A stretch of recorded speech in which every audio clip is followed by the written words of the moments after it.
علامہ کی ارمغان حجاز کی نظم عالم برزخ میں قبر مردہ سے بات کر رہی ہے اور مردہ قبر سے بات کر رہا ہے. آخر کار وہ مردے کے بارے میں پتہ چلتا ہے کہ وہ محکوم تھا، اس نے اپنی زندگی میں آزاد نہیں تھا، یا اس نے آزادی کو ایکسرسائز نہیں کیا، اس نے اپنی آزادی کو مینیفیسٹ نہیں کیا.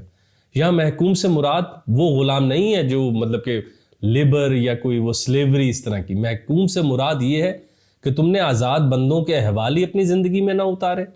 یعنی تم نے آزاد بندوں والا کیا کام کیا؟ اگر تم بھی وہی 9 to 5 زندگی گزار رہے تھے، بس ایک فقط روٹی کھائی اور اب ایک مکان کی خواہش کی اور کچھ نوکری ڈھونڈ لی، تو یہ تو آزادی نہیں ہے.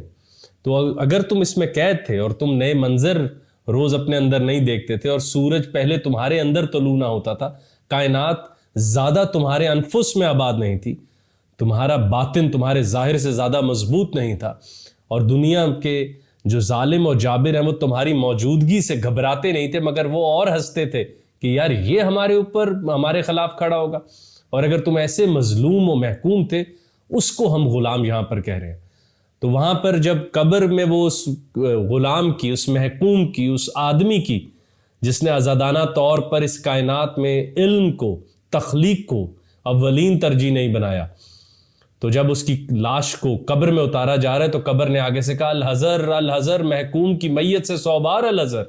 اے اللہ مجھے بچائیے بچائیے، یہ آدمی تو غلام ہے، یہ تو محکوم ہے، اس کو کیوں میرے اندر ڈالا جا رہا ہے؟ اور اب آپ دیکھیے وہاں پر جو قبر کہہ رہی ہے کہ تیری میت سے میری تاریکیاں تاریک تر. میں قبر بہت اندھیرا مقام ہوں، مگر میرا اندھیرا بڑھ رہا ہے. روشنی میں تو مختلف شیڈز ہوتے ہیں، روشنی میں تو کئی طرح کے رنگ آتے ہیں، مگر اندھیرا تو ایک جیسا ہوتا ہے. وہاں پر دیکھیں کہ قبر کہہ رہی ہے کہ تیری میت سے میری تاریکیاں تاریک تر. میرے اندر کا اندھیرا تیری وجہ سے بڑھ رہا ہے. میں اس وقت تو تاریک ہوں، مگر تاریک تر ہو جاؤں گی، میں ڈارک سے ڈارکر ہو جاؤں گی، ڈارکسٹ ہو جاؤں گی. بلکہ کیوں؟ کیونکہ اس اندھیرے کے اندر جس کو لٹایا جا رہا ہے وہ محکوم تھا، وہ غلام تھا، وہ آزاد لوگوں کی طرح اپنے اندر بغاوت یا اپنے اندر احتجاجی قوت یا اپنے اندر ظلم کے خلاف اٹھنے کی جرت نہیں رکھتا تھا. وہ اپنے اندر زندہ انسانوں کی طرح اپنی زندگی کو، اپنی زندگی کے بلکہ باغ کو طرح طرح کے نئے پودوں سے نہیں سجاتا تھا.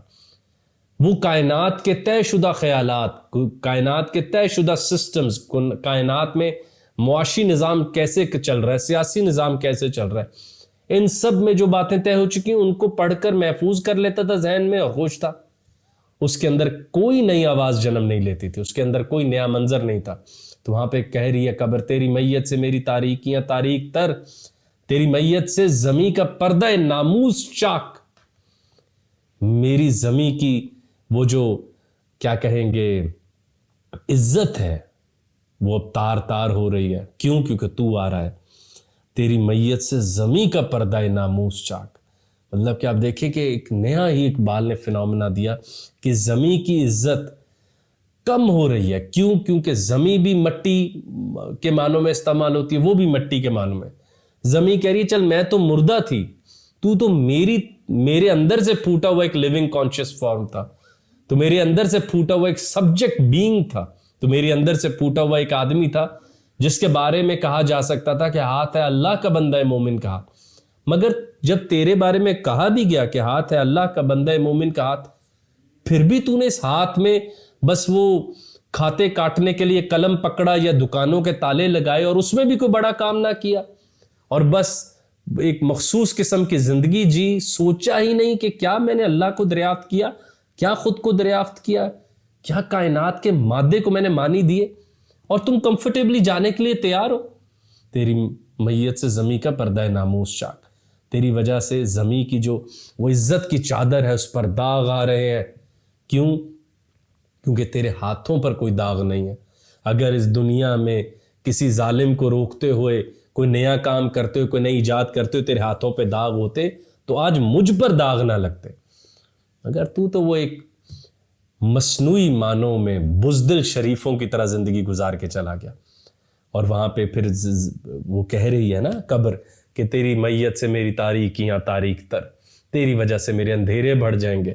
اور پھر قبر احتجاج کری، الحذر الحذر محکوم کی میت سے 100 بار الحذر، خدا کی پناہ خدا کی پناہ، اے اللہ میرے اوپر اتنا تو خیال کیجئے، میں بڑی وفادار زمیں ہوں، میں اس میں مجھ میں سے چیزیں اگتی ہیں، میرے اندر پانی بھی بہہ رہے ہوتے ہیں، میں گاربیج کو محفوظ رکھ لیتی ہوں، بڑی فائدے کی ہوں، میرے اوپر یہ انسان تو نہ بھیجیے۔